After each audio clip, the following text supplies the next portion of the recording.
చిక్కుడుకాయతో curry చేయటం చూపిస్తాను.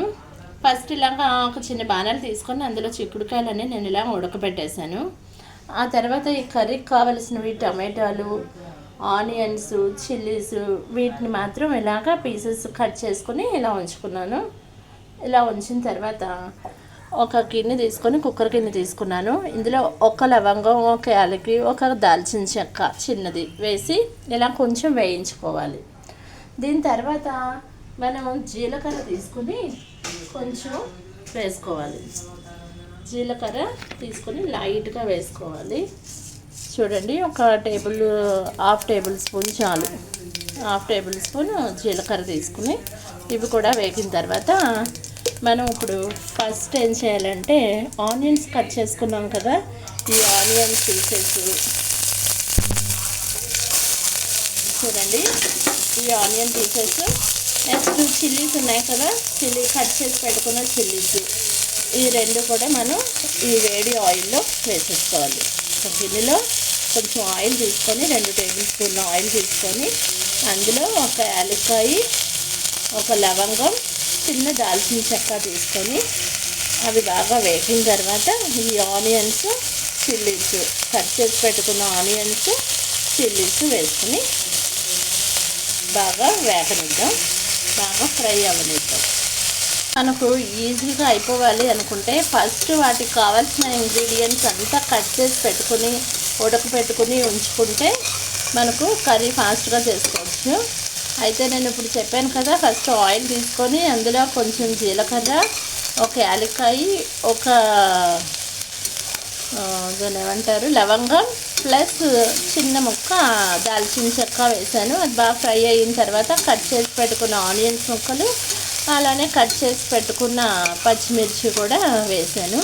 ఇవి గోల్డెన్ బ్రౌన్ వచ్చిన తర్వాత మనం ఏం చేయాలంటే బాగా బ్రౌన్ రానివ్వండి, కొంచెం ఉడకనివ్వండి, ఫ్రై అవ్వనివ్వండి. ఆ ఫ్రై అయిన తర్వాత మనం ఏం చేయాలో చూద్దాం. గోల్డెన్ బ్రౌన్ వచ్చిన తర్వాత ఇప్పుడు మనం కట్ చేసి పెట్టుకున్న టమాటో పీసెస్ కూడా మనం ఇందులో వేసేసుకుందాము. చూడండి, టమాటో పీసెస్ కూడా వేసేసుకొని ఇప్పుడు బాగా ఉడకనిద్దాం. ఎందుకంటే టమాటాలో వాటర్ ఉంటుంది కదా, ఈ వాటర్ వలన ఇందులో కూడా వాటర్ చేరుతుంది. సో బాగా ఉడకనివ్వాలి. అల్లం వెల్లుల్లి పేస్ట్ చేసి పెట్టుకున్నాను ఆల్రెడీ. ఇది కొబ్బరిని పొడి చేశాను మిక్సీలో. ఆ పొడి ప్లస్ ఈ అల్లం వెల్లుల్లి పేస్ట్, ఈ రెండు కూడా ఇలా బాగా మగ్గిపోతున్న ఈ దీంట్లో వేసేస్తాను. అంటే ఇందులో ఏమేమి ఉన్నాయి, ఇప్పుడు మనకు చిల్లీస్, ఆనియన్స్, టమాటాస్ ఉన్నాయి కదా, వీటిల్లో మనం ఇది అల్లం వెల్లుల్లి పేస్టు ప్లస్ కొబ్బరి పొడి ఈ రెండు వేసేసాను. వేసేసి ఇది బాగా కలపాలి. కలిపి ఆల్రెడీ నేను చెప్పాను కదా, ఇది ఏ కర్రీ చేస్తూ ఉన్నా మనం అన్ని ఇంగ్రీడియంట్స్ అన్నీ రెడీ చేసుకుని ఉంటే ఈజీగా చేసేసుకోవచ్చు అని, అందువల్ల ఆల్రెడీ నేను ఉడకబెట్టి ఉంచాను చిక్కుడుని. ఈ ఉడకబెట్టిన చిక్కుడుని మనం ఇది బాగా ఉడికిన తర్వాత వేసుకుందాం. ఉడకబెట్టిన చిక్కుళ్ళు ఉన్నాయి కదా, ఈ చిక్కులను కూడా తీసుకుని మనం ఈ పేస్ట్ ఇవన్నీ వేసేసాం కదా, వీటిల్లో వేసేసుకుందాము. ఈ గిన్నెలో వేసేద్దాం. ఇది బాగా కలిపేద్దాం. కలిపేసిన తర్వాత ఇప్పుడు ఏం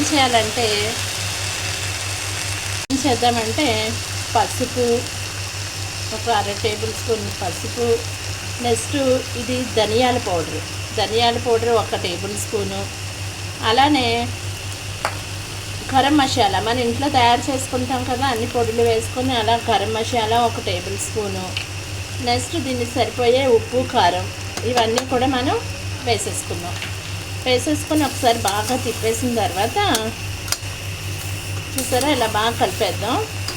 కలిపేసిన తర్వాత ఏం చేయాలంటే ఇప్పుడు దీనికి కొంచెం కాసేపు ఉడకాలి, మెత్తగా అవ్వాలి కదా కొంచెం.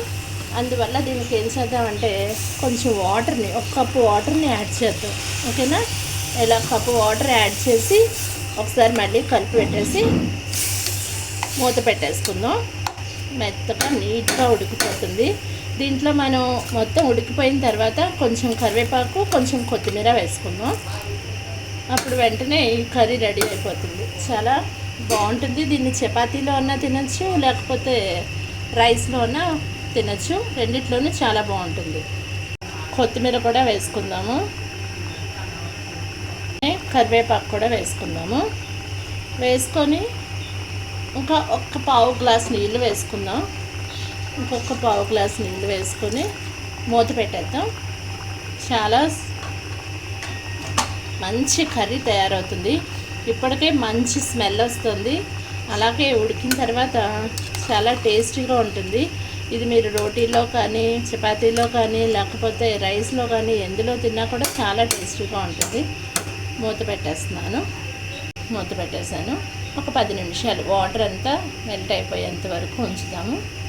పిండి తీసుకొని ఈ శనగపిండిలో లైట్గా వాటర్ వేసుకొని మిక్స్ చేసేసి ఈ కూరలో వేసేస్తే చాలా బాగుంటుంది. అంటే దాన్ని ఏమంటారంటే ఇలా శనగపిండి కలిపి వేసేస్తే కూర అంతా కలిసి చాలా బాగుంటుంది. కర్రీ మూత తీసి ఇప్పుడు ఇది శనగపిండి వాటర్లో కలిపాను కదా, దాన్ని కొంచెం ఇందులో వేసేసి కొంచెం వాటర్ యాడ్ చేసి లైట్గా యాడ్ చేసేసి ఒకసారి కలిపేసి మళ్ళీ మూత పెట్టేస్తాను. ఒకవేళ మనం టేస్ట్ చూడాలి అనుకుంటే ఇప్పుడు ఒకసారి చూసుకుంటే ఉప్పు కారం సరిపోయిందో లేదో తెలుస్తుంది. సో టేస్ట్ చూడాలనుకున్న వాళ్ళు దానికైతే లైట్గా ఇంకా సాల్ట్ పడుతుంది. సో ఇప్పుడు నేను కొంచెం సాల్ట్ యాడ్ చేస్తున్నాను. ఇలా ఈ టైంలో చూసుకుంటే మొత్తం కలిసిపోతుంది. మళ్ళీ వాటర్ ఇదంతా అయిపోయిన తర్వాత మనం టేస్ట్ చూసుకున్నా అప్పుడు మళ్ళీ కలవటం కష్టంగా ఉంటుంది. అంటే సాల్ట్ ఫుల్ కలవటం బాగుండదు. సో ఇలా టేస్ట్ చూసుకొని సాల్ట్ కలిపేసుకొని ఇప్పుడు మళ్ళీ మూత పెట్టేసి 10 నిమిషాలు ఉంచితే సూపర్ కర్రీ రెడీ అయిపోతుంది.